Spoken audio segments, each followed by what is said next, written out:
Hello and welcome to our continued coverage of the Pro Baseball Experiences Minor League. Today we're going to take a look at the West Division, now that we've reached the 1/4 mark of the way through the season. So first, let's take a look at where these teams stand after 27 games each. And from the standings, we can see there appear to be 3 tiers of playoff chances, with the Hepcats way out in front. Brew City and Anchorage look like an even match, a step below them, and then California and Amarillo are just competing to stay off the bottom of the table.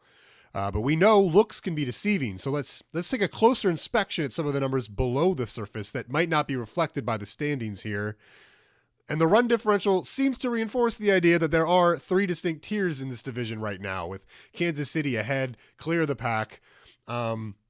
But these numbers still, they're only looking at the results on the field. They're not looking at the peripherals. So let's go in and dig a little bit and see if we can't find out which teams are likely to improve and which teams have been lucky so far, starting with the Hepcats.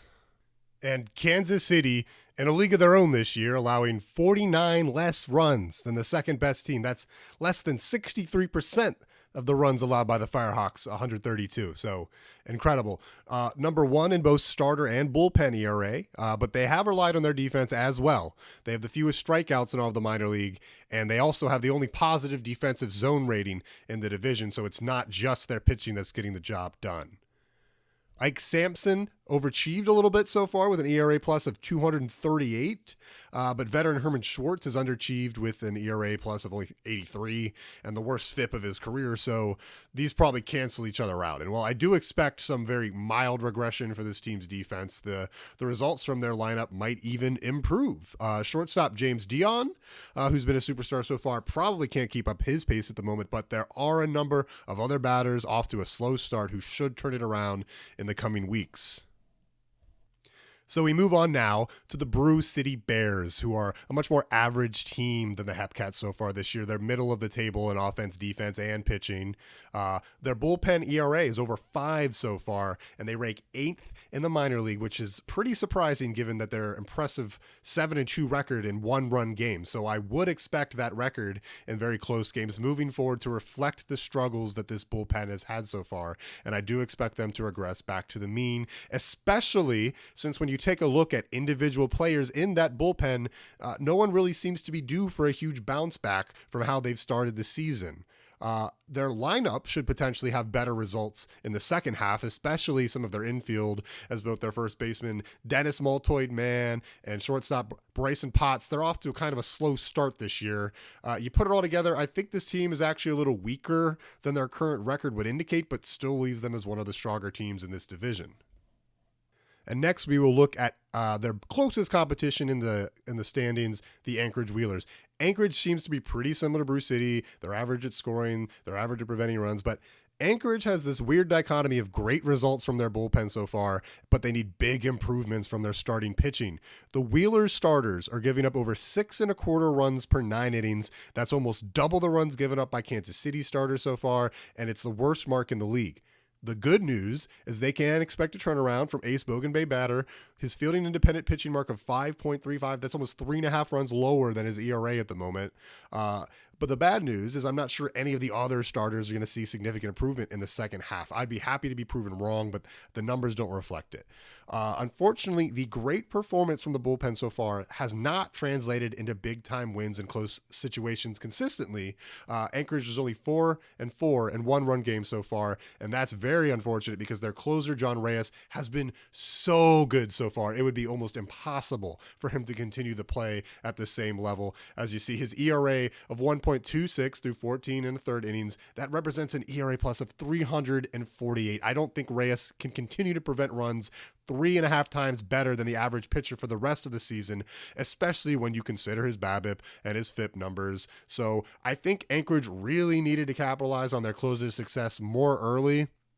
Especially since Mrs. Dirk, Michael McGuffey, Demetrius Hollywood, Haide Kones, they're all likely to experience some regression on that pitching staff as well. The lineup as a whole might be due to start hitting better in high leverage situations down the stretch, which could help to offset the numbers I expect to see out of the bullpen for the rest of the season, which are, I expect to drop, but I don't see any big improvement for this team overall moving forward.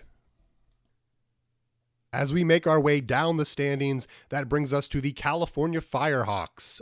California has the worst offense in baseball at the moment, and they pair it with pitching that often struggles but is at least one step above some of the other teams like Anchorage we just covered. I'm expecting minor improvements in the hitting of most of the infield. I'm expecting bigger improvements from the center fielder, Ren Foster, and the left fielder, Danny Brennan, who have both underwhelmed so far this season, as you can see from their numbers. We could certainly also see improvement from starters Magic Jolie and Lincoln Lowe, but the improvement would have to be far more spectacular than I'm expecting to make enough of an impact to change the playoff prospects for this team. In short, I don't see the Firehawks as a playoff threat this season. Finally, we have the Amarillo Armadillos. Amarillo is currently pretty squarely at the bottom of the barrel in both the division and the minor league. They have the worst defense in the league, and they've allowed the most runs in the division while scoring just the second fewest. The pitching should improve. Starter Claudaddy and relievers like Ikea Blahaj and Ira Moore, they all have cartoonish ERAs, more than 3 runs higher than their fielding independent pitching would suggest. So improvement should come there. In addition, Amarillo is the only team in this division to claim a player off of waivers so far this season in starter Geronimo Ovechkin, which should hopefully help this pitching staff, currently ranked 9th in the minors in ERA.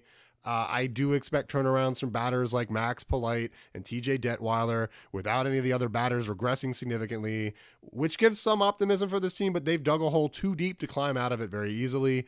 I doubt Amarillo will be a factor for the wild card this year. And finally, let's take a look at what I think the minor league's West Division will look like at the end of the year.